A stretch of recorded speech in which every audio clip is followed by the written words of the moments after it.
Hi, welcome to Governance Bites. My name is Mark Banicevich, and as you can see, I have the pleasure again of spending time with Dr. Peter Crowe. Peter, thank you very much for your time. Yeah. What I'm going to do in a series of interviews, actually, and this is the first one, is to ask some people who are experienced directors about their journey to governance. And that's what we're going to talk about today. Yeah, okay.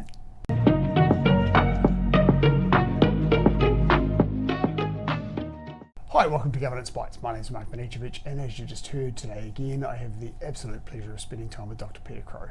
Peter, thank you very much again for your time. This series, as I said before, is around the journey that you've had to become a director, because I think there'll be a lot of people out there that are saying, oh, I'd like to do that one day, but how exactly does it work? So I'll get a few examples, and you are the first of a few I hope to have this kind of conversation with. So my first question is, can you tell us about what your career was before you became a full-time director and how that came about? Interesting, isn't it? So the first one, hopefully I'm not too much of a guinea pig for a start, but hopefully this is useful for the audience and for what you're doing with Governance Bites, which is a great program.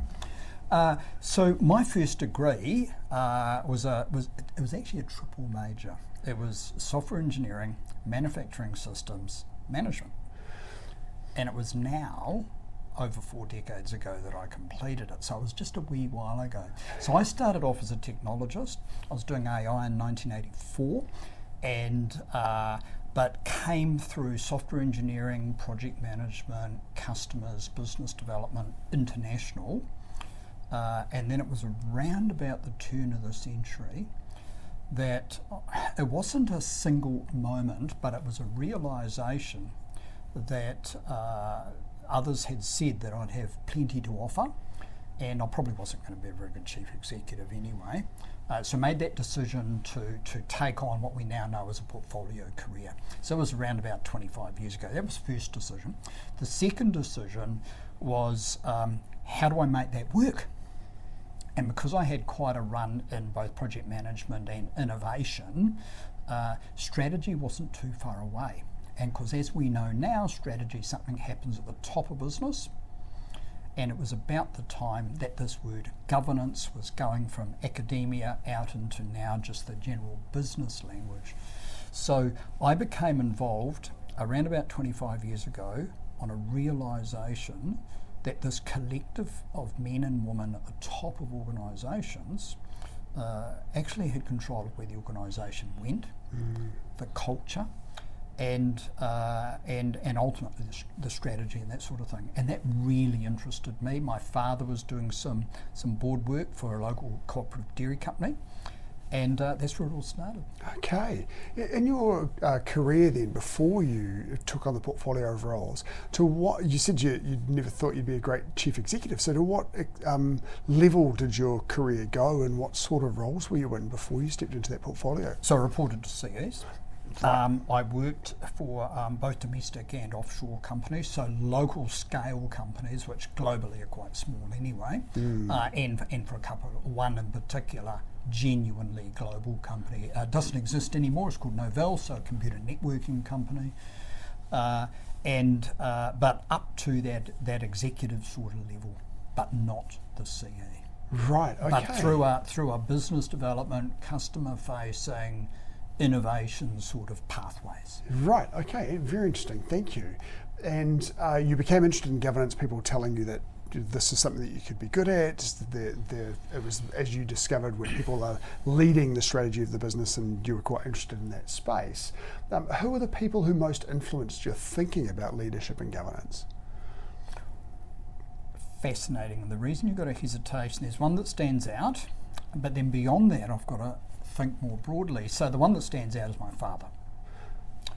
He taught me a lot about life, contentedness, leadership, unassuming dairy farmer, community leader, but influential in his own right in relation to being the patriarch in the family, but also in terms of community leadership and with the dairy company, those board leadership roles. So I learnt a lot then, but we never called it governance, because that word only came out about 25 years ago. Before that we just called it directorship.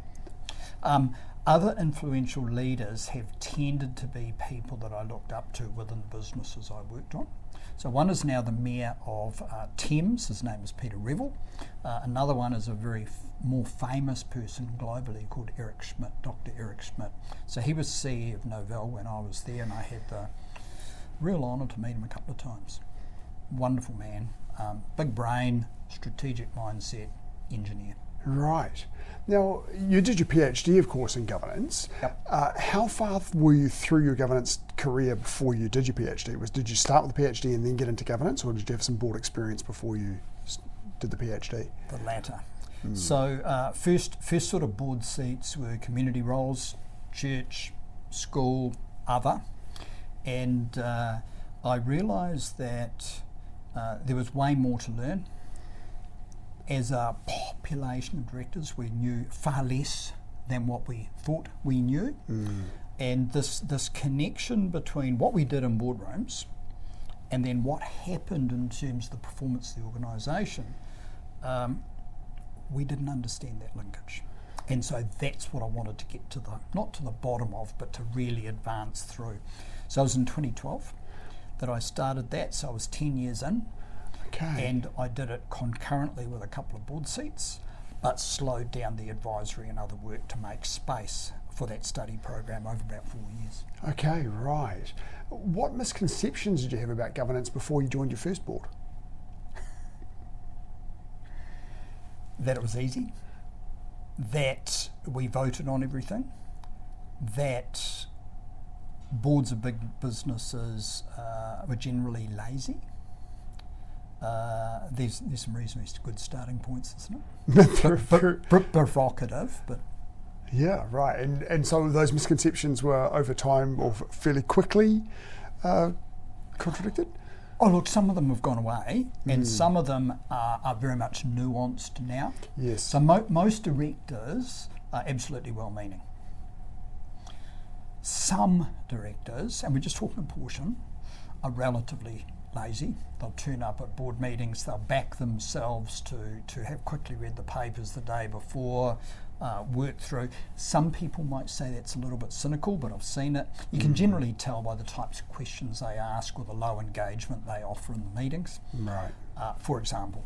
Yes. Yeah, and you've in one of our first conversations, actually, you talked to us about your approach to preparing for board meetings. You read the board papers thrice, I recall. First time through quickly, second time through going through and making detailed notes, and then a third time through to cement your thinking and questions and so forth. Yeah. That's how I do it. I hear about directors that are using AI-assisted stuff now, which is fine. I tend to be the more traditional way. Yeah, I don't know which is better. Sorry, interrupted. No. It seems from the conversations that I've had so far, and I think there was a recent paper actually from the judiciary in Australia talking about the use of AI for directors. I haven't come across the paper or read it. Someone just mentioned it to me that you are expected to know the content of the board papers, and you can't rely on AI, which we'd expect, right? AI is a really good tool to be able to go through and query it and try and draw connections and find out what you've missed, but it's not a substitute for reading the papers. No, it's not, and it's particularly no substitute for judgment, reasoning, intuition, and ultimately decision making, because AI, in terms of, let's just say, computer machine learning, so let's just take the phrase away, it's really good at repeatability, it's really good at patterns, and it's really good at finding links in seemingly disparate data. Yes. So the stuff that humans are less good at, it can do that grunt work for us, but then we still need to bring it together, put it in today's context, ask the why question, and then project forward. And that's where maturity and wisdom becomes a considerable aid to our contribution in boardrooms. Yeah. Now, just coming back to the topic of your journey, you've of course done your PhD and started in 2012. Yep. Did you do other governance training before that, or have you done other governance training since? Yes. Can you tell us? 2 questions and yes to both of them. Yeah, okay. So, Institute of Directors, I've not done the 5-day course. but I help write the second generation of content of that course. I'm very familiar with that course. I've studied at Wharton Business School, University of Pennsylvania, and done a number of other programs around the world to really try and enhance my understanding of what governance is, role of the board, how governance should be practiced or could be practiced given its situation when you've got social interactions with people. So I've done a number of studies beforehand, and I've continued in my learning journey since. Right. Now, you sit on a few boards now, but you also consult to many boards around the world. So how long did it take you to build this full-time portfolio when you first decided to go into this portfolio role?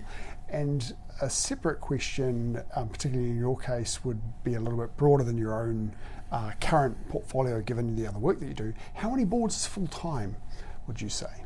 Oh, full-time's easy. So let's start there and work backwards. Shall we do that? Absolutely. So in terms of full-time, when I'm asked that question, if they're substantive companies, substantive boards, and all of those constructs we'd normally expect to see in a board, 4.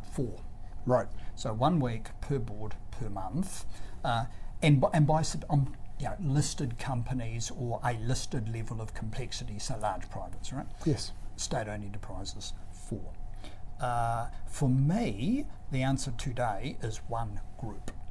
So there's a holding company, 2 subsidiaries, and one of those has got a 50% shareholding in another subsidiary. So there's 4 in that group, but it's governed as 2 board meetings, one with the wholly owned subs and parent, and then one on the 50%.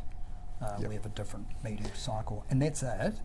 Simply because the advisory work is also that balance, and as you've heard, I subscribe to you've got to do a job well, and so I can't take on a full-time, if you want to call it that, set of board seats and serve those well if I'm also doing the other stuff, and vice versa. So when you first decided to go portfolio, how long did it take to kind of establish this as a full-time, fill up the diary? Full-time, so the first thing is we went cold turkey. So resigned a paid work, and then went to work, which was 10 seconds down the hallway at home on the Monday. And so it was literally that cold turkey. Initially it was advisory and community volunteer sort of boards, but building that up was a 5 to 8 year journey. Okay.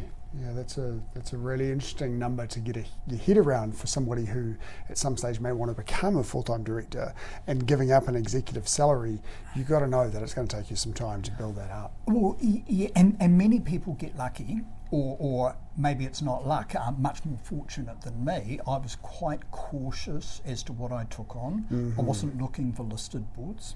I've been approached a couple of times, but I've disqualified myself simply because the structures and the requirements and the culture in a listed board service for me is more constraining. I'm more interested in privates, family, export oriented, aspirational, which doesn't include the big ones, but it doesn't have that stock exchange listed sort of scrutiny. And that's just part of the decision process that I went through. But when people ask me today, have I got any advice for them? Because this journey for me is 5 to 8 years, right? But for others it could be 5 to 8 weeks, and for others it could be never. I encourage people to breathe, slow down, because you can't go from knowing nothing to being an effective full-time director with a portfolio of 3, 4, 5, 6 boards in a week.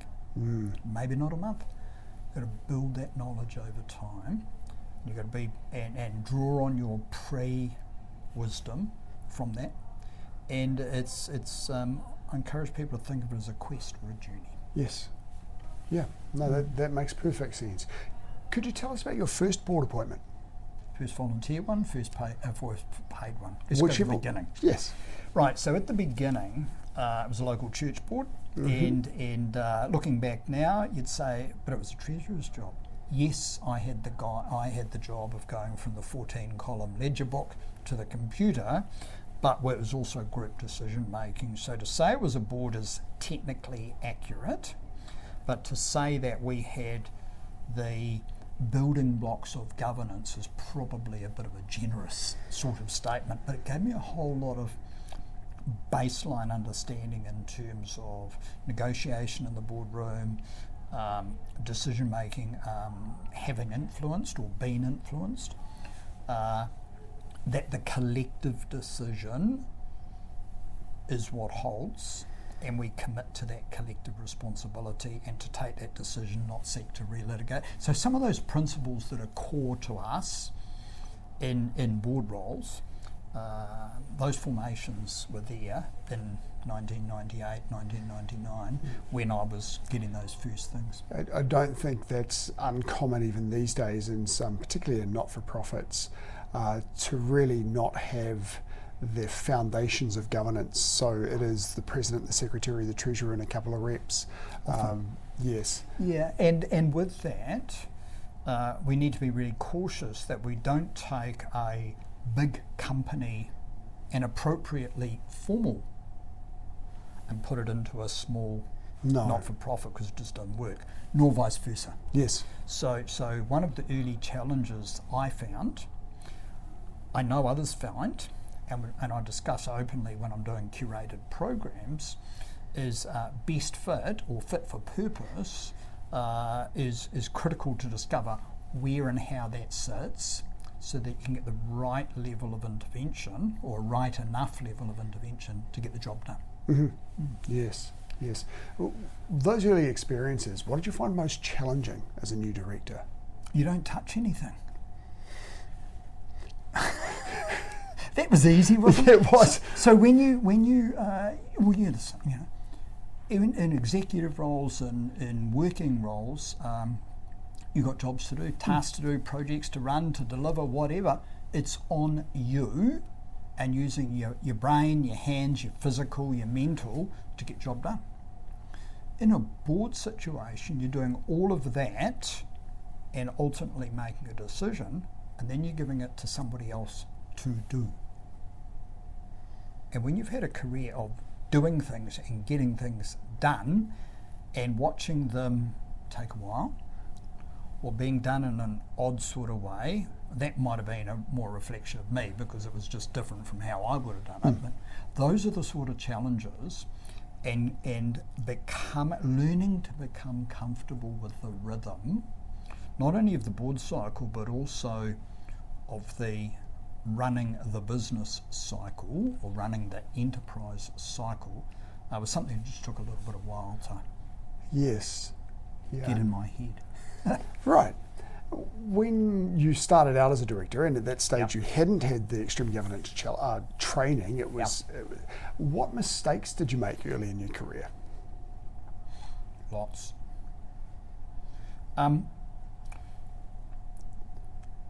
I did not appreciate the value of preparation.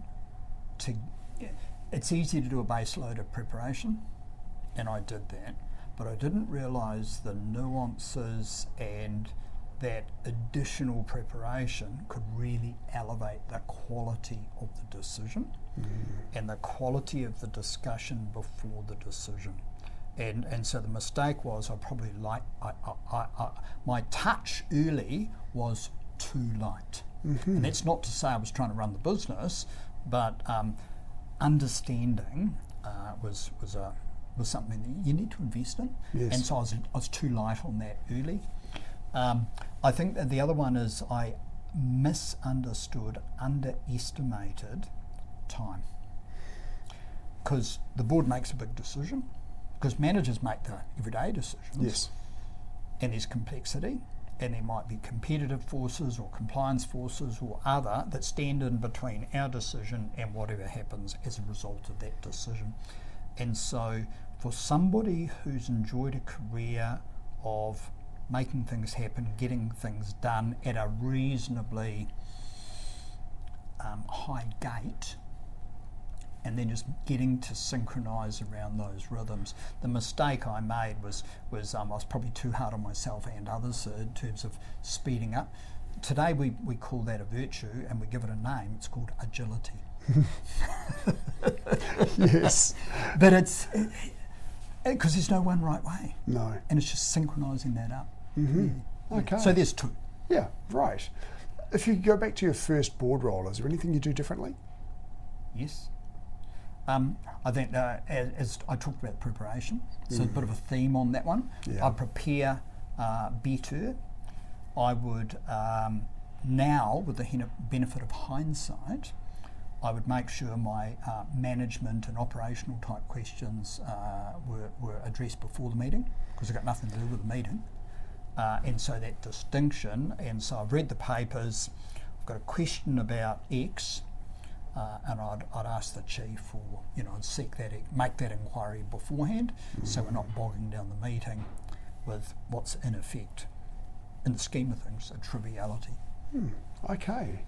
What advice do you wish someone had given you before your first board meeting? You know how I talked about breathe? That. Just take your time. We live in a fast-paced world. Things are changing quickly, so they say. But last time I looked out the window this morning when I was getting up in the hotel room, sun was there. Well, it wasn't there yet, but because I was up before the sun. But there's a whole lot of stuff in this that's remarkably similar to what it was 5, 10, 15 years ago. Mm-hmm. But as we come through as young people, we try and make a difference because we think the old ones don't understand. I'm now one of the old ones. So we need to learn to slow down, and so there's advice around that and a big insight around that. That's not to say inappropriately slow or bureaucratic. I just want to make that distinction. Right. Just taking your time to consider and make decisions well. And don't assume you know everything. We know less than we think we do. Yes. Collectively, we know less than we think we do before the conversation. And once we've had the conversation, so long as we're prepared to hold things lightly, we should get to a better decision, so long as we've indexed it to strategy or what we're trying to do as a company, and that in itself is a point of contention in many boards, because simply don't know collectively and have not agreed collectively we're trying to take the organisation. Mm-hmm. Right. Loose ends all over the place. Eh? Yeah. Well, a related question, what has been the most important governance lesson you've learned over your career? So I'm going to answer a slightly different question because it links in with what I think you're asking with governance lesson, the value of a really, really good mentor. Okay, in my case, 2.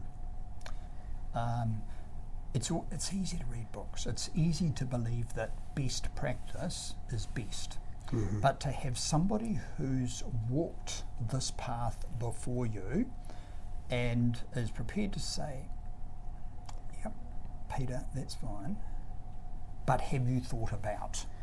Yes. It's that mentoring sort of role, that guide, that longer range set of headlights, that rightly understood, that we're there to provide for the business.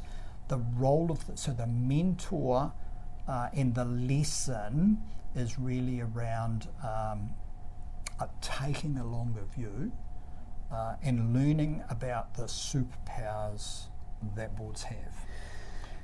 Those being how to ask great questions. Because questions are the role of the question is to expose stuff that we can't see before we ask the question, right? And also that seeing around corners, or some people say seeing beyond the horizon. Because if our job is to take the business into the future, and I think that's right, we need to pick up still weak signals because management's trying to pursue strategy and run the business. They're not looking a long way in front. So we can add value in that regard. And so there's the mentor relationships that I had and continue to have helped me in that regard, no end. Well, you've got one mentor in the UK and the other one here, is that right? You've got a good memory. Bob and James, yep. What's the biggest myth about governance? There's a single best way of doing things. That best practice is always best. Because a board's a social enterprise. It's made, if there were no men and women in the board meeting, it'd be easy. But then we wouldn't have a board. And so the myth being that if we achieve best practice, we've got it sorted. The only problem is when we come back next month, next quarter, and have another board meeting, the world's changed. Yes. We've had 30 or 60 sunrises or 90 sunrises in between times. The weather's changed, the competitors changed, the market's evolved, the Strait of Hormuz is open or closed today, all of that sort of thing. And maybe somebody cut me off in the car while I was driving to the meeting. All of those factors, social and environmental, play in on my mind and how I contribute in a board. So to hold that there's one best way, I think is a crock. But understand the principles and applying them given that situation, that's where the rubber meets the road. Okay. What do you know now that you wish you'd known at the start of your journey?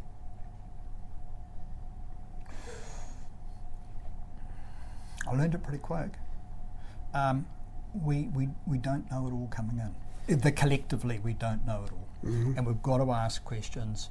The board meeting at best is a conversation that receiving presentations, my tolerance for managers presenting to the board and a stream of slide decks, and my tolerance for that now is zero. The assumption that I would ask, and particularly if I'm chairing, I make explicit, is the papers are read, the slide decks are read, so I don't want to talk about that. What I want to talk about is the implications of what you've written and use that as the launch pad for the conversation. Right. And that's the key insight that I learned relatively early, reinforced through the doctoral and other work, and then continue to take it forward, and where I can share it with others as well. The board meeting is not a place for reporting, it's a place for discussing and solving problems and ultimately making decisions. Big strategic decisions, and at the end of the day, every decision you need to make is going to come up with a yes, we agree, no, we disagree, or wait, because we're lacking information or we're not ready to make the decision, so we kick the can down the road a little bit. That's it. Yeah. It sounds remarkably easy, It does. Got one final question for you related to this topic. What skills will future boards need that today's boards may not have? So at a high level, exactly the same. And that's going to be contentious because we're busy talking about cyber and climate and AI. They're technicalities. I hold, and they present for us specific risks or specific opportunities, which boards have been facing for hundreds of years. Yes.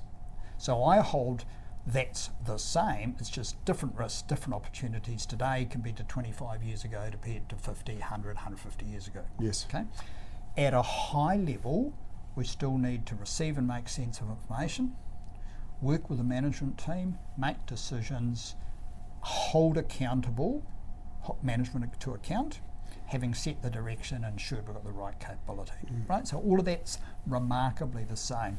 The skills that I think we need to continue to develop, not new, but continue to develop, is how do we do that well, given we've got a changing environment with cyber and climate and AI, for example, and so making sure that we've got that, I talk about innate curiosity, so we've got to have that inquiring mind.